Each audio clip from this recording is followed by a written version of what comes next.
Again, welcome. Let's get started. I'm Neil Glassman. I'm the city administrator for Northeast New Jersey, and my partner in crime here is. I'm William Granati, the city administrator for New York City. And he's calling from his car right now, which is why he's a little bit muted.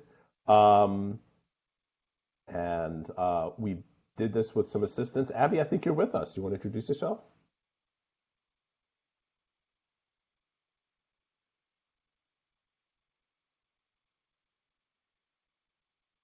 Okay, Everybody how good? about now? Can you guys hear me? We can.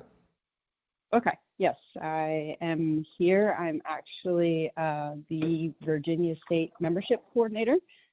I've got a lot of hectic activity going on in my house today, so I will try to stay muted, although I messed that coming in, messed that up, so I apologize for the noise on joining. But I'm in Virginia. I've been part of TR for about 2 years. Great. Thank you for your help in putting this together. We also had some help from some folks who are not here this morning. Tiffany Murphy, who's the Northeast Territory Technology Lead, and John Wasser, who is the Territory Lead for training for the Northeast Territory. And we're going to start with a video that you may have seen, but this is something that I think tells the TR story better than anything else we've got in our repertoire. And here we go.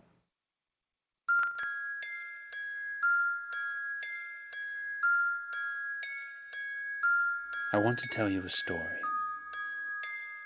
The story of a group of people. A group of people with an impulse. An impulse that was a call to serve. And that service filled a need, bridged a gap. Swift-footed, mobile, adaptable, they treated countless victims. They saved lives. They banded together and served in remote locations, locations some dared not go. But then they found that there was also a need at home, and that need was also tangible and immediate. One tornado, one hurricane after another, and more destruction than they had the resources or manpower to respond to. So, they recruited, and that call was answered. Thousands of volunteers answered, on standby for each disaster, hoping to be deployed, given a t-shirt, maybe a cot to sleep on, a hot meal at the end of the day, given a mission, a purpose. And they found that they were healing more than the wounds of a storm. They were also healing the wounds of a war that forged a brotherhood and sisterhood, a war that instilled in them certain skills, a war that would forever change their perspective, a war that they would leave, but that would never leave them. Some were lost. Some were lost here at home. Every day, lives are lost here. But the call continues to go out. For they did not stop serving when they took off the uniform. They merely traded in that uniform for one with a symbol with a river running through it, a symbol of a gap, of a challenge that they must adapt to, be pliable to, and stay a step ahead of. And a call that must be answered, to serve again, to put others before oneself, to manage volunteers, to set an example, to do simple good, to bring order to chaos, to give relief, to give comfort, to give hope to others and to themselves. We've crossed the Rubicon. Now we burn the boat.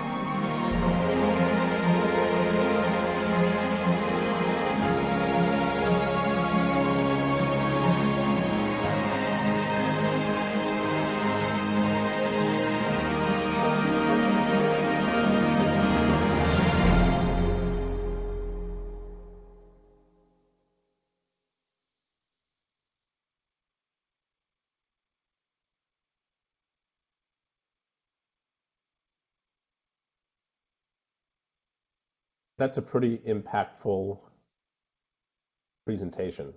And we welcome you all to uh, working with Team Rubicon to achieve our dual impact, the impact of helping disaster survivors get through the worst days of their life, and the impact of working with our veterans to, whether you're a veteran or not, to find new ways of service in our communities. Okay. Well, why are we here? We're here for deployment readiness, and that deployment readiness has a couple of buckets. The first one is TR101. That's kind of our foundational online course. I think everybody took that. We don't need to dive into the stuff of TR101 again. Second part of deployment readiness is background check. If you have not submitted your background check yet, I encourage you to do so ASAP. What the background check does is it helps us earn and keep the confidence of the communities we serve, of the organizations with whom we partner, and also with our fellow gray shirts. A background check is a requirement for deploying on Team Rubicon disaster response or humanitarian response, and it's also required for most of our in-person service projects and many other events. If you haven't done it yet, know that it can be pricey in some locations, but you can choose to have Team Rubicon pick up the tab, and we're happy to do that. To deploy at all TR face-to-face events, you've got to have medical insurance, and that's something that is self-certifying. You don't have to show anybody your card, tell anybody who your insurance company is. If you have medical insurance and say that you do have medical insurance, that's going to be sufficient. You don't need to go into detail. But if you're deploying, we do encourage you to carry your insurance card with you just in case. Know that TR recognizes that in our crazy medical insurance environment that deductibles can be high. If something were to happen in the field, TR covers up to $2,000 towards your deductible. If something does happen, something happens very, very rarely. And it's just a note that in our disaster response operations so far, we have had 0 reports of gray shirts contracting COVID-19. In our medical responses domestically, we have had a few folks who have been exposed, but everyone has come through that to the other side and is in good health. That's just been a handful of gray shirts. ICS 100 and 700 are online courses offered by FEMA. I'm sure you've gotten reminder after reminder via email to participate, to take those classes. The ICS, the Incident Command System, is used by the government and government agencies at all levels, as well as other volunteer agencies are using the Incident Command System to provide an overall standardized structure for how we deploy and to disasters. It doesn't tell us what we do or necessarily, but it provides a leadership structure, a chain of command, standardized documentation, and other organizational aspects, so that when we're working with local emergency managers and working with FEMA, when we're working with the Red Cross, we can easily coordinate our efforts. And we are going to be talking a little bit more about ICS 100 and 700 later on in the presentation. Now, this class, a brand new class called TR202, bridges the gap between the basics for deployment readiness and what you really need to know to be a kick-ass gray shirt, both out there in the field and behind the scenes. It's going to give you the information you need to be a most valuable gray shirt, one of those that shows up and actively participates based on your time and your skills. There are no questions. If there are questions, please feel free to jump in. If not, I'm just going to keep going, okay? Thanks.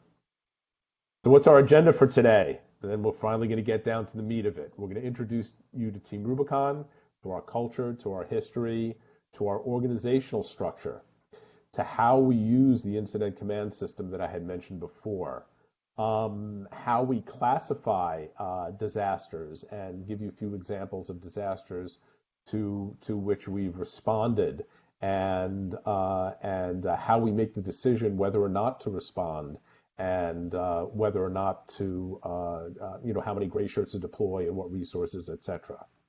Then we're going to really talk about getting shit done from your gray shirt perspective and how to prepare for deployment. We'll do a little bit of demonstration of roll call. I'll show you a few tricks to make the most of roll call so your time there can be efficient. You can find the information that you need. We'll talk about training and events. We'll talk about the mobilization process, what happens when you're ready to deploy, and what the process is for registering your availability and actually getting out there in the field. We'll touch on what happens post-deployment, and then we'll answer all of your questions. Okay? Whatever questions you have, we're happy to answer. If we don't have the answer, we'll either make something up or get back to you at a later time, but we will answer all of your questions. Okay? Let's review our mission. I think there are only 3 slides in this entire presentation that we're going to read to you, and this is one of them. Team Rubicon serves communities by mobilizing veterans to continue their service, leveraging their skills and experience to help people prepare, respond, and recover from disasters and humanitarian crises. That's a pretty broad mission, and we've been damn good at achieving that over the past 10, now going on 11 years.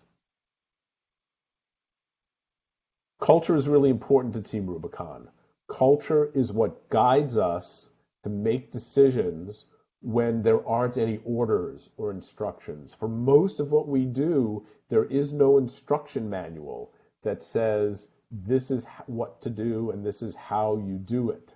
When you're mucking out a basement, it's the team getting together to figure out how to do that. In one instance, I remember clearly, it was 20-ish gray shirts who were hand demolishing a double wide trailer because all of the heavy equipment was long gone, and we had to do it. And the homeowner was there and watching us while we were doing that, and it was both invigorating and heartbreaking at the same time.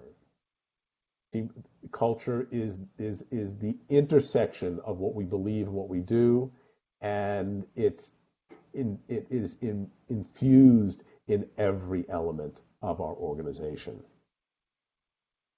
Now, one of the ways that we teach Team Rubicon culture is to run lists. We have a list of service principles, and then we also have a list of cultural principles, and we'll talk about those in a moment. I'm going to run through these service principles pretty quickly because these were part of TR101. Tenacity.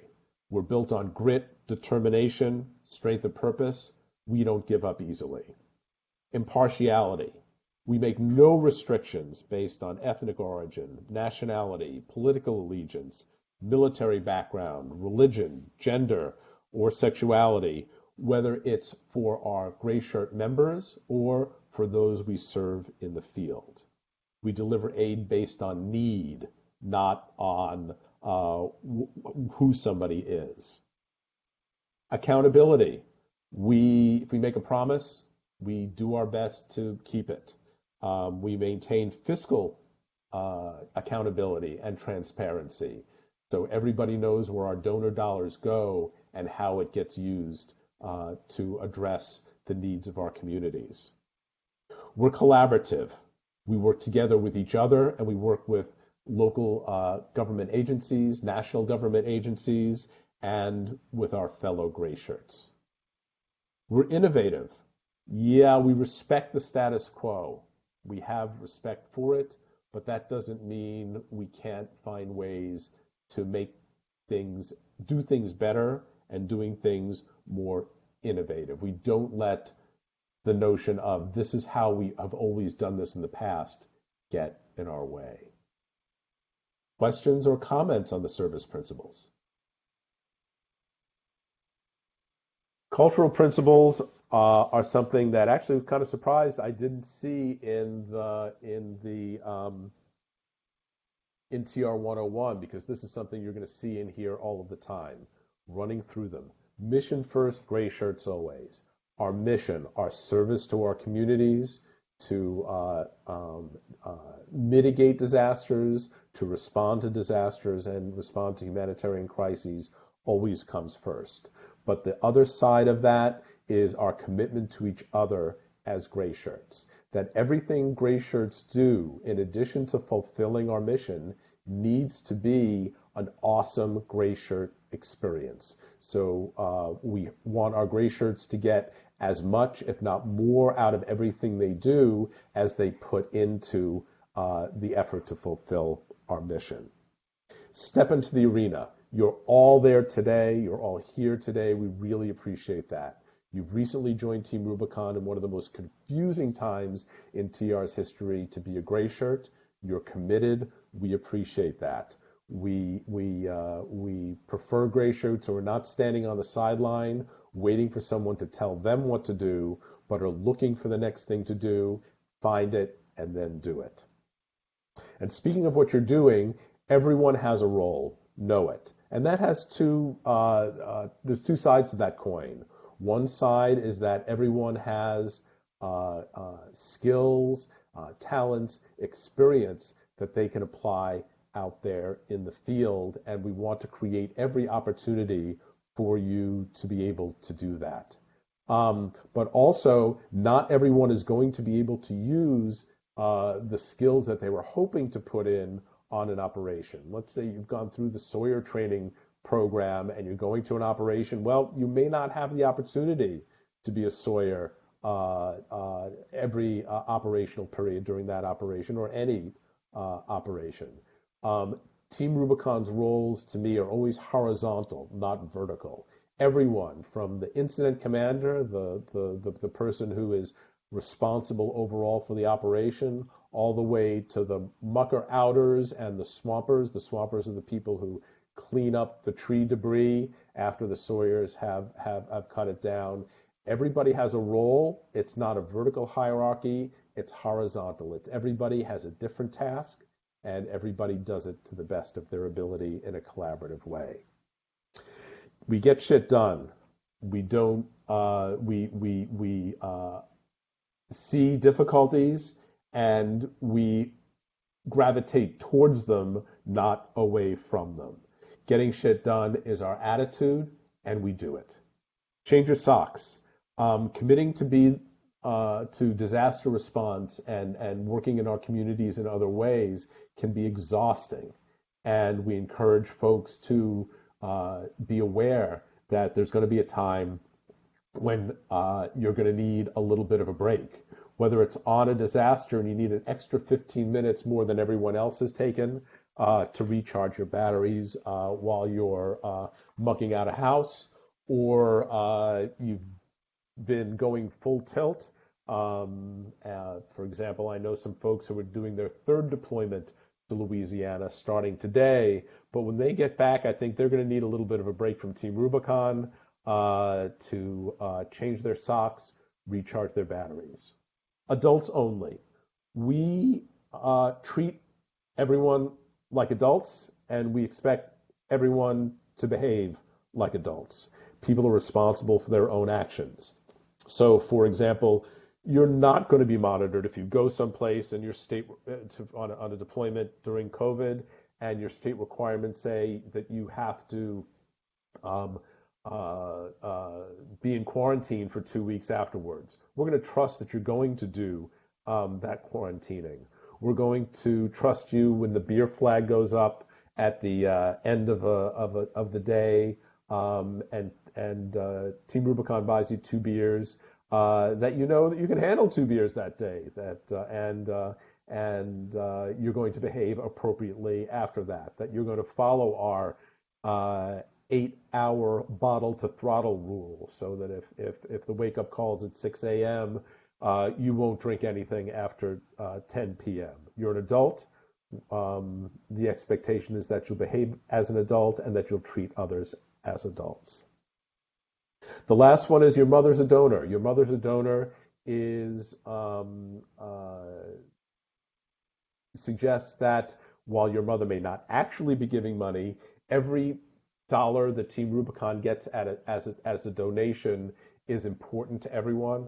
We are not shy about spending money when we need to spend money, but we're careful about how we do it. So when we are looking at a TR expense as individuals, your travel expenses to get to and from operations, for example, think about that money that you're spending as your mother's money. Do I need to spend that or don't I? Looking at these, and I'm just going to see if anybody in the room would like to comment on any one of these. Which one of these, and if not, I might call on somebody. Which one of these is resonates with you, or presents something new or interesting that you would like to share? I can start, Neil. Thank you. I think the one that resonates with me the most, I think I'm going to talk a little bit more about it too later down in my slides, but I think the your mother's a donor, it's a very important kind of aspect, and I think this organization has been, like you said, really responsible with the way we use our funding, right, and we're dedicating most of that to help people.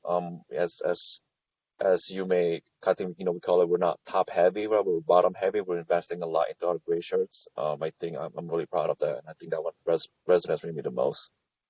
Okay, great. Thank you. Anyone else? Yeah, Neil, this is Ron. I'm actually impressed that you guys pay attention to the changing your socks. Take care of yourselves, or ourselves is important, because I think everybody is, they pay attention, they do the right thing, they want to do a lot of work, but we need downtime, and we got to pay attention to that. Cool. Thank you for sharing that. Anyone else? Anna, Please. everyone has a role, knows it, and what you said about there is no vertical chain of command, everything's horizontal. I think that's the most important thing to me from this quick little talk, but also I wish the world worked like that a little bit more. Um, there's a lot of arrogance in the world, especially lately, and I just, for some reason, that just stood out to me personally. Well, thank you. I don't want to suggest that that when a big decision has to be made, there isn't somebody in a chain of command that ultimately makes the decision. I don't want to suggest that it's anarchy. No. I totally get that. It's just that when we're out there, on deployment and we're all working together. Obviously, there has to be leadership, but it sounds to me like it's not an arrogant leadership, if that makes sense. Correct. Correct. And that ties into adults only also, because that we have that appreciation for what everybody is doing. Thank you. Thank you for sharing your ideas. Anyone else? Yeah, this is Juan. I want to go with the first one, mission first, gray shirts always. I know it's kind of a switch on words from the Army, mission first, people always. And I think it says a lot about the organization, Team Rubicon, because mission does take priority, but it sounds like Team Rubicon also values its members, and that's always important. That's great. Thank you so much. Yeah, hi, this is Tracy. I'm going to say I'll go with adults only because I was a little intimidated joining at first because of, I guess, the military aspect seems to be very strong. I work with some retired military people in law enforcement, and I guess they can be a little intimidating at times. So it's kind of nice to see Yeah. that everybody, is kind of, you guys go by, Hey, everybody's girly. along type of thing. Okay. Well, thank you for sharing that. Appreciate that. Take one more. One more? I'll go for it, Neil. Okay. Thanks. I'll say that the one that most resonates with me is Step into the Arena.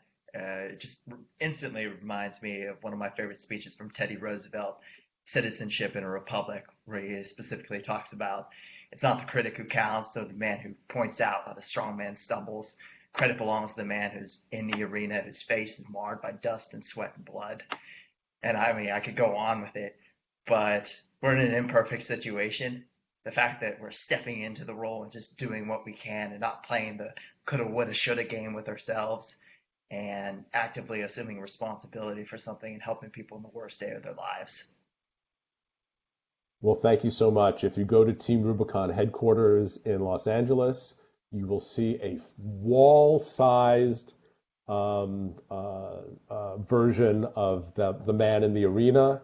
And if you're part of Team Rubicon for a while, that will pop up frequently. So you've clearly got ESP there in calling that out as related to Step into the Arena, because that is definitely a part of TR's culture.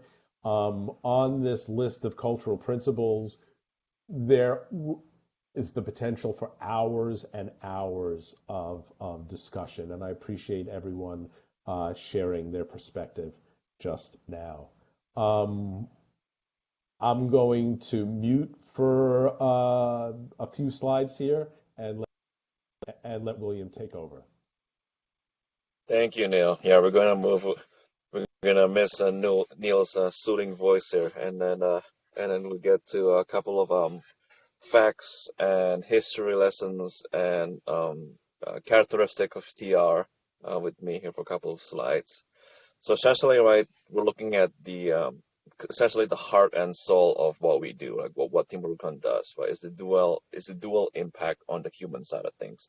For the veterans, for the first responders, for the civilians who are volunteering, right? And again, we all of us are thanking for your time, right? To take time out of your day here on a Saturday morning to be with us. But at the same time, like I'm hearing from some of the from the personal testimonies, right? The fact that you're looking for that next thing for you to contribute to help and to be part of something else bigger than yourself, right? To have that purpose. You're also joining a sense of community, right? That again, like I mentioned, when I found TR, I was just a year out from the military, and I was really, really missing that sense of community, right? Helping each other out, and then just giving someone a call, giving Neil a call. It's like, hey, Neil, help me out here, right? Like, I want to talk to you about something, like that sense was missing, right? When I got out. So that's why I found TR. And lastly, just about that finding that new identity, right? We're joining a new mission. It's not the same Army or Air Force or Marines mission or Coast Guard or Navy, but it's a new mission, and then we're giving it all. And then on the other side of things, right, and this is something that I can't describe in enough words on the amount of happiness that you would see, on this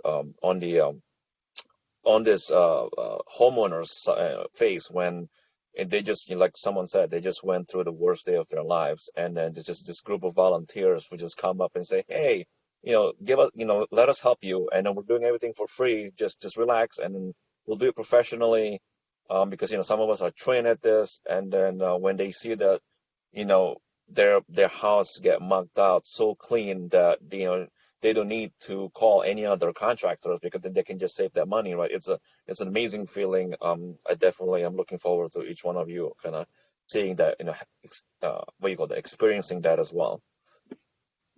Next slide, please. Okay, now in order for kind of all of us to appreciate like how far Team Rubicon has come, we're gonna go back in time here since the inception of Team Rubicon. So can you just talk about how far the organization has come to this point, and then the amazing trajectory that this organization is going to. So quickly here, I'm just gonna point to that box on the left side, right, that we've had 412 operations completed so far. We've rebuilt 121 homes down in Houston area, $34 million in community saving from our volunteer services. And then we've been to 23 different countries.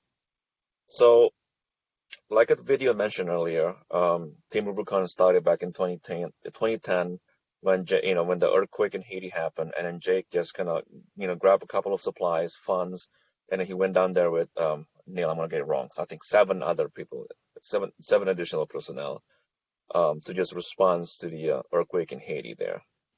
Now, from that time on, Team Rubicon was a small organization that kind of do this small disaster response in different parts of the world, right? Because so essentially it was an international disaster response team based in the U.S. And then again, like the video mentioned, right back in 2011, the founders found the need actually to shift that back to the U.S. because again, right, there's no shortage of disasters in the U.S. and then there are opportunities in addition to responding to disasters, but again, right, giving that population of veterans of a different sense of just essentially giving back and to help more. So that's when we switched to a domestic ops. In 2012, right, as we all remember, Superstorm Sandy happened in New York City area. That's when actually Jake packed up the whole headquarters.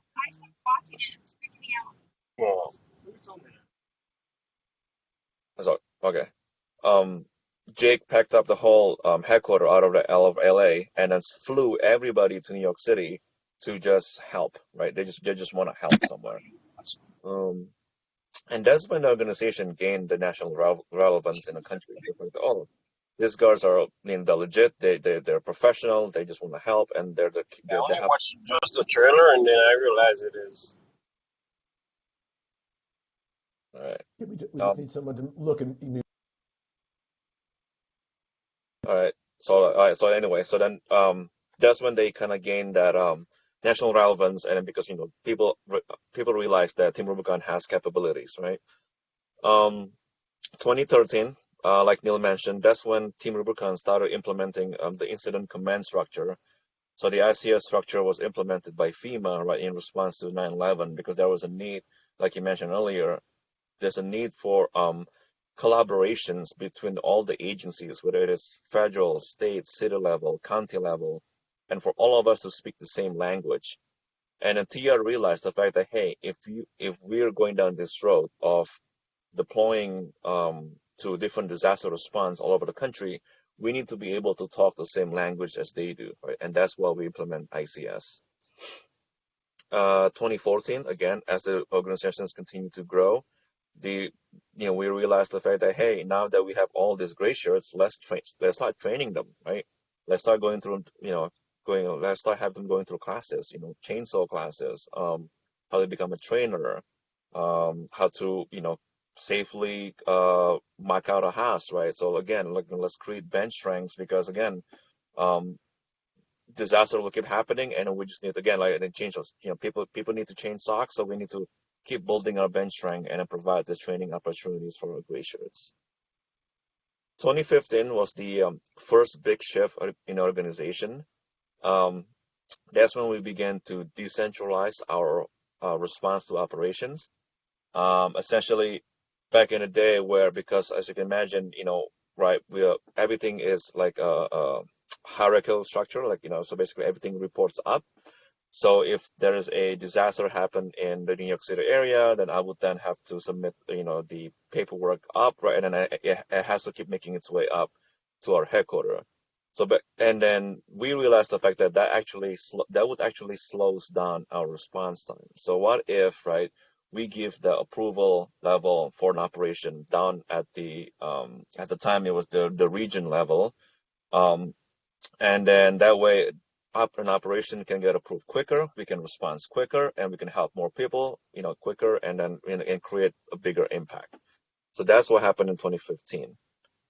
2016, again, as we continue to expand and grow, we created our first National Operations Center, the NOC, in Dallas, Texas. The location is about this, central to the United States in terms of left to right, east to west. So And that's where kind of like we increase our capabilities to help monitor the abundance and unfortunately continued, disaster happening all over the United States, right? And that the Op Center would help monitor that and help the local level to spin an app and monitor an incoming storm, forest fire and all that stuff. 2017 was a really big year. In addition to me meeting Neil, it was if you all remember, right, that year, that September, I think it was a hurricane category 4, 4, and 5, I believe. Harvey was 4, Irma was 4, and Maria was a 5. And it was a big year for TR. We stood up our biggest operations to date in the Houston area for our response to Hurricane Harvey. And we also became more and more involved with our Puerto Rican territory. We did a lot of, if you've seen some of the videos, we did a lot of roofing operation. We just give them a temporary roofing because a lot of roofs were blown off that year. And also in building up from 2017, that's when we started our rebuild program. So essentially, right, we're really good at, for the past 8 years, we're really, really good at tearing down drywalls, mucking out houses. And that year we actually, well, not just glaciers, but we actually hired some local contractors. So again, this is about giving back money to the community. We hired some local contractors, and then we helped rebuild a house from the ground up, right? And not from the ground up, but again, putting up, instead of just tearing out drywalls, we helped put up drywalls. So that was a really good program.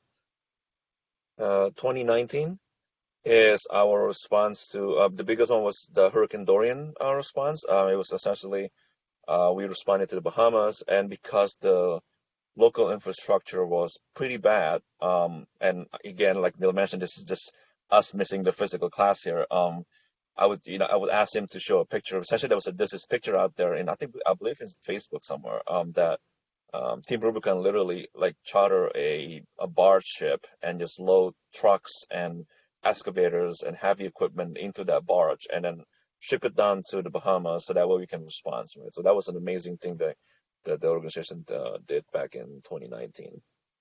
And lastly, 2020, that's the year of that you can't plan anything. That we did a lot of we had to pivot a lot of our response, try to help with this COVID situation. So that was 10 years of experience. I realize I talk a lot. So does anybody have any questions regarding that?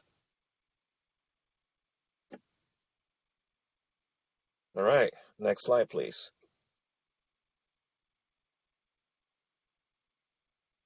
Our organizational structure. Again, like I mentioned earlier, our headquarters is in Dallas, right? So, and if you think about the headquarters, that it can, Jake is there, and then the CEO is there. Our administrative function is there. Our finance team is there, right? It's the non-operational team that's in LA. And if you go down to the National Operations Center in Dallas, that's when the planning team, the logistics team, essentially all the operations that's needed to support operations of the organization. We also opened our first territory operations center in Midwest, in the Midwest, again, right, in the excuse me, in the spirit of decentralizing, right? We're trying to give more and more support and lowering that level of support. That way, not the level of support, but lowering the capability to approve operation at the lowest level. That way, operations can get spun up quicker, and then we can respond quicker and better and more efficient. Again, we only have about 175 full-time employees and about 125 on-call contractors, incident management team, instructors, and etc. Keep in mind, right, we have, and this is what I mentioned earlier about the organization is not being top heavy. We have about 175 full-time employees supporting, next slide, please, 130,000 overall members, right? So, if my math is a little fuzzy here, but that's about maybe about a one staff to maybe 500 plus more volunteers, right? Again, we're very efficient in our funding, and then we're spending that money to support gray shirts instead. Out of the 130,000 members, we have about 51% veterans, and out of that 51%, 7% are active. Hats off to you, to that 7%. If any of you are in this call, I was active for 3 years and I couldn't find any time to do something in any other things. But again, that speaks volume to kind of our memberships in the organization. And then 42% of that are also in the overall membership are our kick-ass civilians. And then lastly, we have about 1,500 plus volunteer leaders, and that's myself, Neil, Abby. And again, if any of you are interested in being volunteer leaders and kind of again, being more involved with the organization, please don't hesitate to reach out to kind of your local volunteer leaders to ask them how you can join. Next slide, please. This is how the organization is broken down by territories. Essentially, all of us are right now in this call on the Northeast. And then for Northeast as well, just imagine that we have the Virgin Islands and Puerto Rico as a part of the Northeast. Any questions? Next slide, please. So this is our resilient city strategy. Essentially, is the organization trying to focus on our local gray shirts, right? Because, all of you have heard that, what do you call that? Disaster happening in different parts of the country, but for those individuals that are living in that part of the country, that's a local disaster for them. That's happening on their backyard.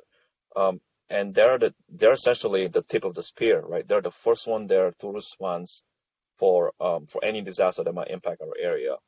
So you can see here, the resilient city strategy is broken down by essentially population density.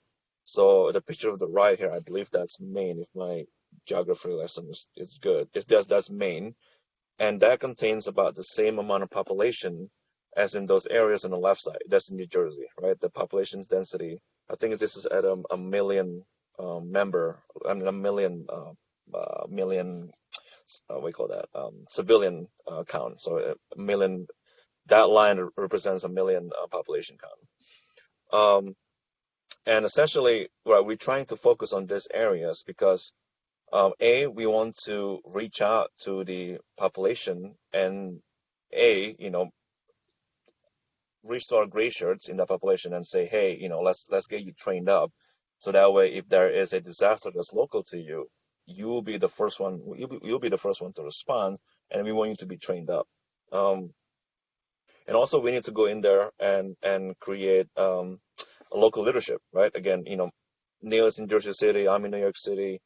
And because we want to help build our presence in those cities, because again, it's that's part of the strategy, essentially, to just reach out to that population and then get them to join TR and be trained up in TR. So that way, right, local disasters, we can respond to it better and make the local communities more resilient as well. All right, next slide, please. I just talked about it earlier, right? So basically, disasters will start and end locally. And then some of these disasters are affecting local communities harder than the other, right? And there could be a multitude of different reasons why, but at the same, that's why it's very important for us to train those local disasters, because there's been studies, the fact that if businesses are not prepared, right, a lot of them can come back to operate normally, right? That's why we want to train up our community.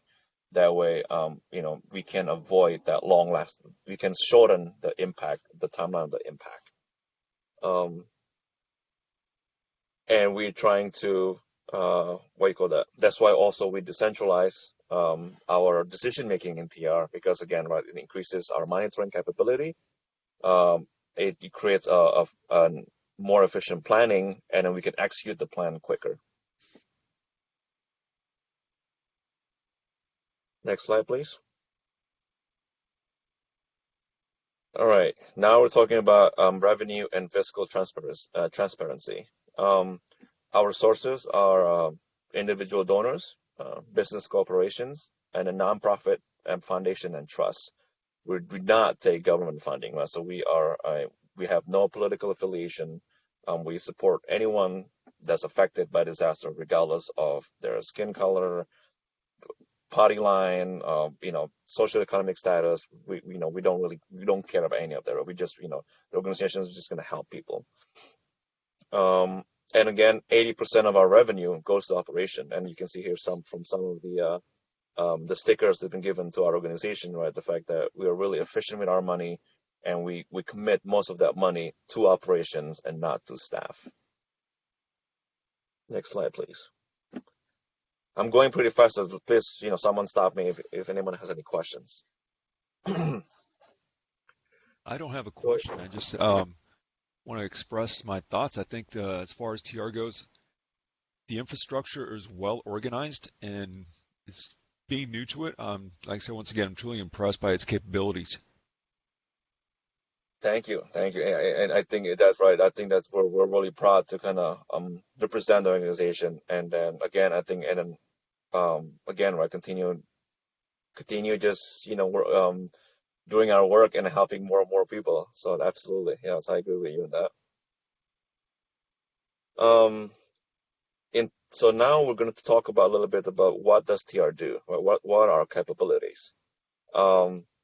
I want to start here with the first one, but the spontaneous volunteer management.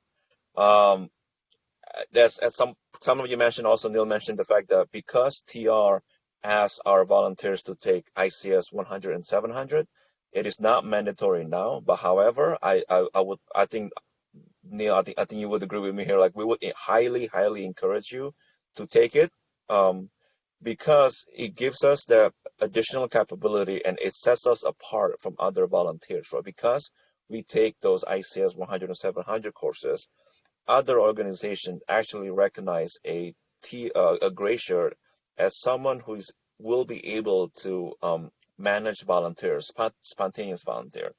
So, for example, if you're deploying to an operation somewhere, and then Home Depot decides to ask 20 of their staff to volunteer in that same operations, right? So the local city ordinance or the local organization or even TR might ask you to help manage those spontaneous volunteer, because again, right, you're more trained than those spontaneous volunteer, and that way you can kind of supervise them a little bit throughout the day, so to make sure that they don't swing a hammer at each other and hurt each other, right? You can help them monitor that. We also do incident management, essentially. As if you really are interested in the ICS structure and the FEMA, you can take more and more classes, so that way you can assume a leadership role during disasters. If you want to switch your hammers for a computer, then you can join the incident management team. You also conduct site surveys, right? Essentially, it's if an area is more prone to flooding, or if this is if there's a hurricane coming, which areas is more susceptible to damages, right? We do that, as well as, and we partner that up with a disaster mapping and work order mitigation, right? So essentially being able to map out which areas is being impacted the most. Debris management, that's our bread and butter of our organization, right? That within this category of debris management, this is our standard operation of mucking out, right? Taking out, flooded basement, sawyer,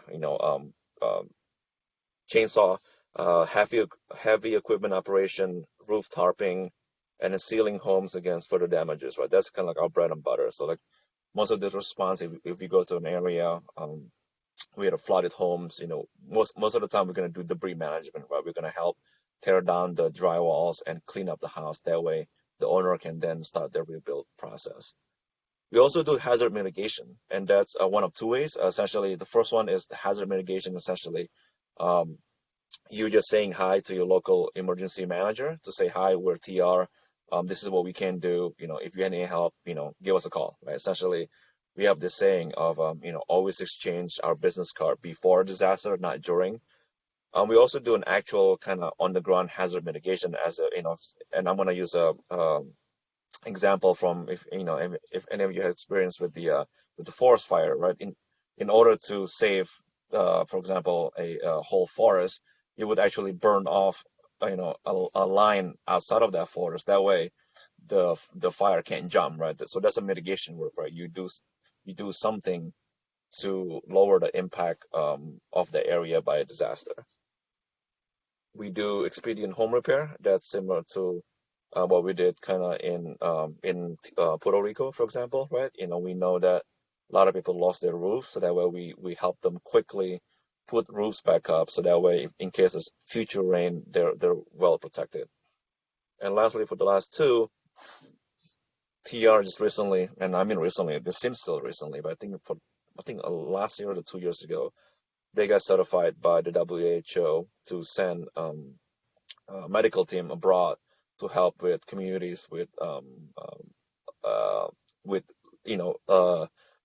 less than capable kind of medical capability in those countries. All right, next slide, please.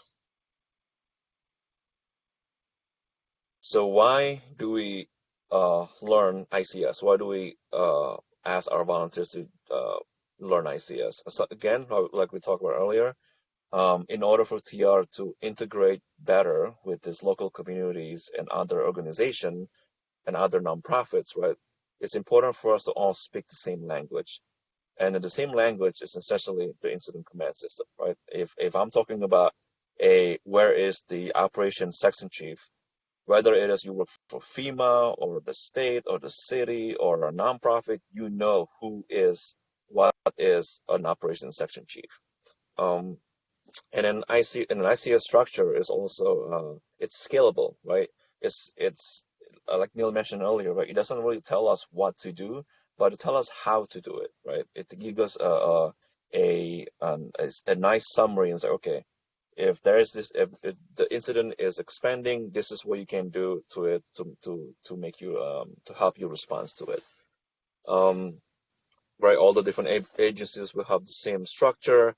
All the different agencies will speak the same language, and that's important, right? Because I think in any emergencies, any disaster, it's going to be chaotic on the ground, and we don't need any additional language breakdown to just make the problem worse, right? We need to improve it, and we need to that shouldn't be the focus of our response. The focus of our response should be like help people, like not trying to figure out what do you mean by that and what do I mean by that. It's standardized documentation. We'll talk more. We'll talk more on this a little later on down the slides, but essentially, ICS sets out this guideline on different types of documentation that if TR create one and hand it over to another organization, the other organization will understand fully what TR means. And lastly, again, someday hopefully this will happen soon, but when we go back to in-person classes, TR also offers free training to those who are interested to be, like I mentioned earlier, on the incident command staff, the command and general staff, especially in that leadership position during this response. Next slide, please. The types of domestic operations. We do mitigation, we do disasters and humanitarian response, and in that bucket, we do national, we do territory, as well as international operations. And essentially national is the type of operations that gets the most fireworks, right? Because people get to fly into those areas. But at the same time, right, like I mentioned earlier about our resilient city strategy and our local kind of territory, right? The territory operations also people are invested more in that because it's our local territory. We do recovery and rebuild, and then lastly, and Neil will talk a little bit more about that. And I think someone was heavily involved with the COVID-19 operations. So let's start with mitigation. Next slide, please. So the mitigation, right, is the type of operations that help to improve and keep our communities more resilient. This is in the emergency management terms. This is our blue skies operation versus our gray skies, right? Actually responding to disaster. And like I mentioned earlier, one of the simplest and easiest mitigation operation is literally, meeting up with your emergency managers, talking to them about TR's capabilities, knowing who to call, right? As well as other volunteer organizations active in disaster, VOADs. Just saying hi, and then so we can get to know each other.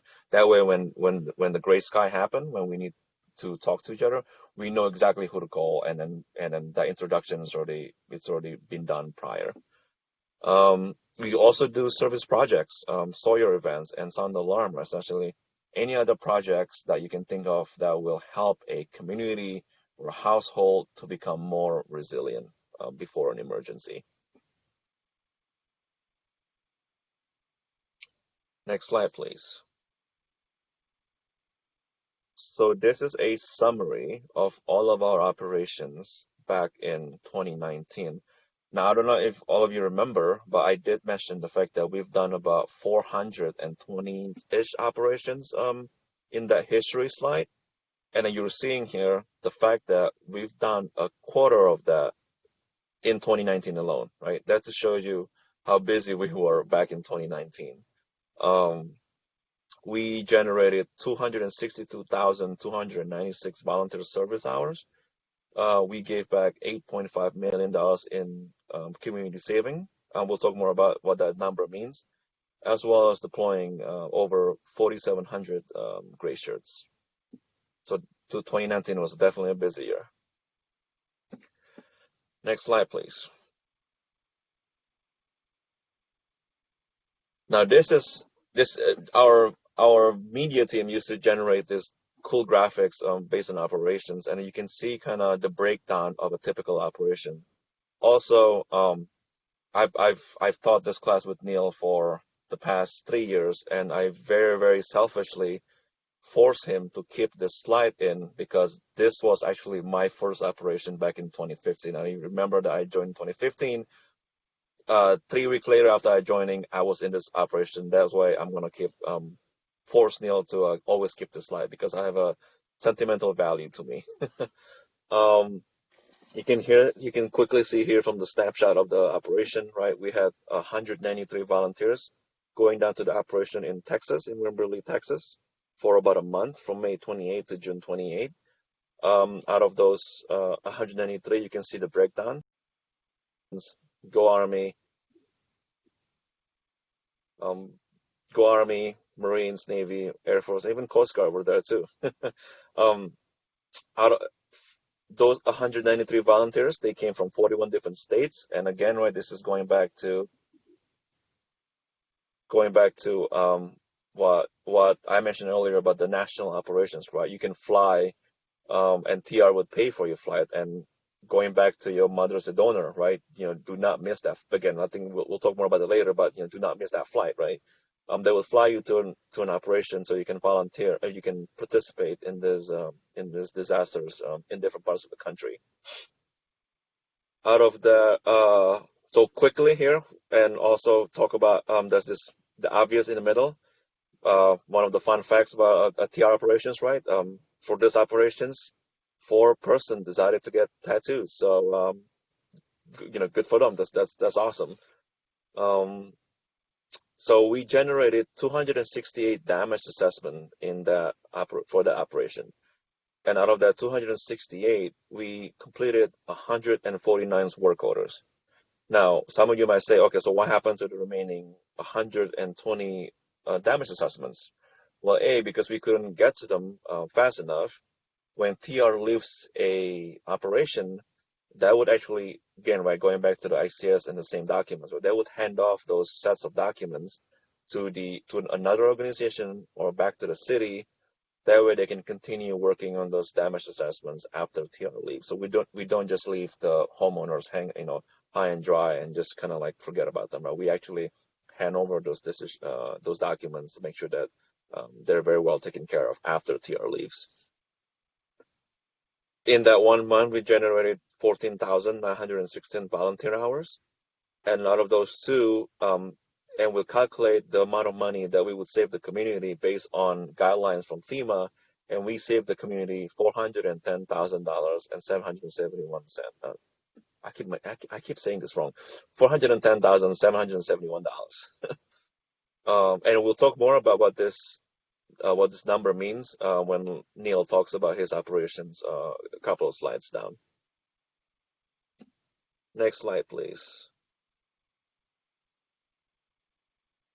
So this is just a different type of operations that you might experience with TR, right? Tornado response, and you can see they're all happening in different areas.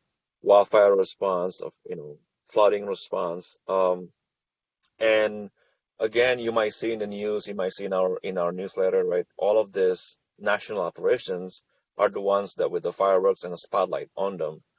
But at the same times, right? We want to focus on our local glaciers. We want to focus on our glaciers in Virginia, in New York City, where all of you coming from right now, local areas, because we want to expand our capability locally. That way, when something happens in our own backyard, we actually are more invested in it because that's our own local community, right? It's really fun to go to, getting on a plane and to go somewhere else. And again, it's still helping, right? But at the same time, also, we want you to be prepared also and invested in your local community. So when something happens in your local community, you'll be able to help. Which is why, again, we thank you, all of you, for being here, right? For being interested and in getting yourself trained up and getting yourself knowledgeable in how TR operates. Because then, if something happens in Jersey City or in New York, right, and some of you might be able to quickly respond to that, or even in your local area in Virginia and in other parts of the country. Next slide, please. I think it's time for me to take the baton. Thank you. Good stuff. I'm grabbing a nice bottle of water here. All right. So I just wanted to make the point, these are all local, territory operations from 2019, a few of which were in the Northeast, the mighty Northeast Territory. The flood response in Burlington, Camden, and Gloucester counties was an operation that we conducted in using a definition of a location that we hear increasingly. There was a flood in a location that never floods. And in this case, the major impact was on a senior citizen community and in an area, quote, that never floods, and a large population of folks who not only did not have insurance, but also wouldn't have the means to do the kinds of work that we were doing for them. That was called Operation Born to Muck. And can't emphasize enough that it's these local operations that are the tip of the spear of what we're doing, that are the most important thing that I think, and this is my opinion, and I think William shares it, and hope you'll incorporate some of this notion, is being prepared to respond to a local operation.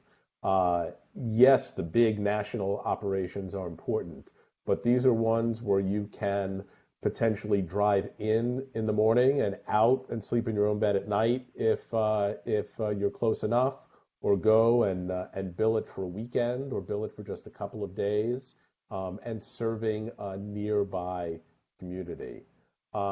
We had 60 gray shirts over the course of the 10-ish days that we were there. And using calculations, we saved that community about $92,000. We provided about $92,000 in service.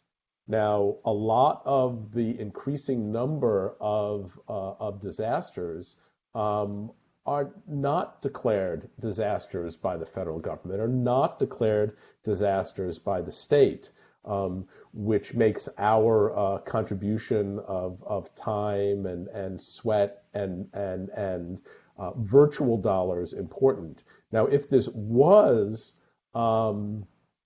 declared a disaster, say a federal disaster, our $91,000 in contribution would be considered an in-kind contribution by the community that might make them eligible for as much as $900,000 in federal grants. Like I said, in this case, it was not declared a disaster zone. But when we look at some of these numbers and say we've contributed millions of dollars, a lot of those millions of dollars have enabled communities to spend that money in other ways and also make them eligible for matching funds should the community be declared a national or a state disaster. Neil, this is Juan. I have a question. Please. How does TR get spun up in response to an incident, especially if it's local and it's not a national disaster? How do they get the wheels turning and decide whether or not they're going to support this incident?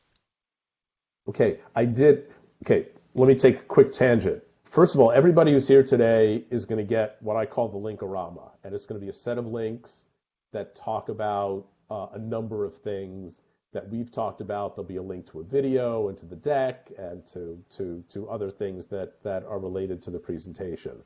One of the things I'll throw in is actually a presentation I did last night for our Jersey Thursday session, which is exactly on that. How do we spin up an operation? The short story is on a local operation, we're tracking things on the ground. State and metro and local gray shirts remain situational awareness about weather and other situations. I mean, if you wake up in the morning and the street across from you has been leveled by a tornado, there's a route where you can start contacting your local leadership and say, hey, we may need to have an operation here. There's a number of factors. Are there unmet needs? Okay, in other words, are there needs the community can't address themselves? Second is, is this within the scope of what Team Rubicon does? So, for example, the big windstorms that went through our region earlier in the year created a situation in Delaware where we could address local needs with Sawyer operations. Up here in New Jersey, most of the damage was commercial to the power companies, which is outside of our scope. So is it our skill set and is it within our scope? And then the last part to determine whether we spin up the operation is whether or not we have the resources and the gray shirts to fill the needs. Okay, as a local leader, one of my greatest nightmares is that we'll have a big national disaster and then we'll have a local disaster, but we won't have enough local gray shirts to respond. We've been fortunate so far that that's not been the case. We've been able to spin up these local operations. But your being here today and all of you folks stepping into the arena is really helping to make sure we've got the bench strength to respond to both the big national disasters and the really important local and territory disasters.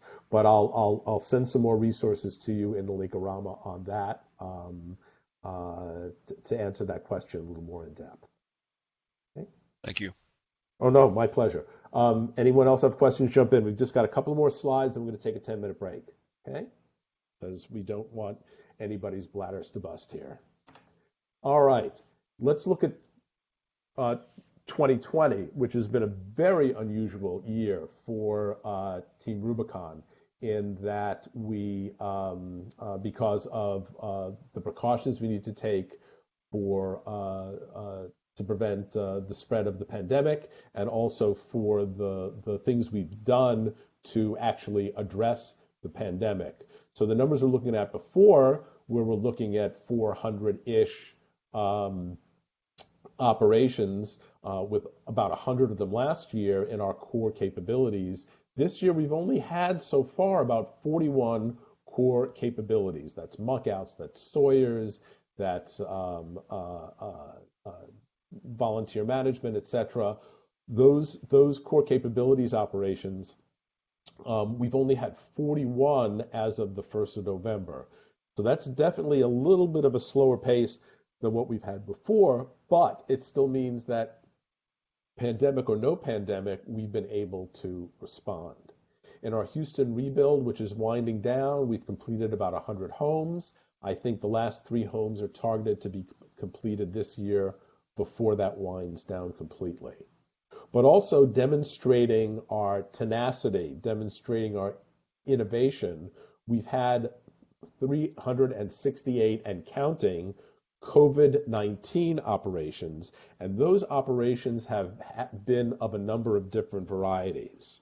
Anna, you were at the Bronx on a food service support operation. Do you want to just give a short summary of the type of things you guys were doing up there? Yes, sure. So I've actually only been there twice so far. We meet up at 9:45 once or twice a week. Usually it's Wednesdays and Thursdays. Yeah, we pack up boxes with non-perishable items that will be then distributed to local communities, and we do it for about 6 hours. Once when were there, we break up for lunch. We also sort through donations from local companies. We have staff coming in from Starbucks that we also repack into boxes that can be shipped over to homeless populations. Yeah, it's a pretty physically challenging operation, but it's very satisfying. It's like at the end of the day, you look at all the pallets that we were able to put together. Usually we end up with at least 6 or 7 pallets of food. I know Polly is really good about keeping track of exact numbers, but yeah, it's a lot of fun too. Well, good. Well, thank you for sharing that. So we were able to spin up those operations in 149 locations, packing, delivering, serving millions and millions of meals. In addition, we pivoted our medical responses and worked in a number of different areas to provide COVID testing support. And also we did a very specific medical support operation at the Navajo Nation in Arizona, primarily doing triage and first aid type services to free the time of the local medical support folks so they could address greater needs. And we also had an emergency food assistance program that hooked Gray Shirts up with folks who had specific food needs and also had financial difficulty obtaining food. One of the side effects of the pandemic is the rise in food insecurity across the nation, and we've been able to address that. Now, all of those things at the moment have been demobilized. They've been wound down. And the one type of operation that continues is the neighbors helping neighbors. So that's where Gray Shirts, either individually or in groups, go out there following good COVID-19 safety protocols. We can perform tasks as small as making a phone call to check up on elderly neighbors, to running out and grabbing some food or grabbing a prescription, to the continuing efforts in the Bronx and other places in the territory where we're continuing the food service operations, primarily as Gray Shirts going out on their own under the Neighbors Helping Neighbors. So you're not going to find those on roll call, but you will find those posted on our Facebook groups, and you can check with local leadership to see if there's opportunities in your area. Or if you know of a need in your area, you're more than welcome to just step up, throw your Gray Shirt on, review the COVID-19 safety guidelines, go out and do things, then report back to Team Rubicon about what you've done. When we do our tour of roll call, I'll show you where to sign up for that stuff. Okay. All right, let's take a bit of a break.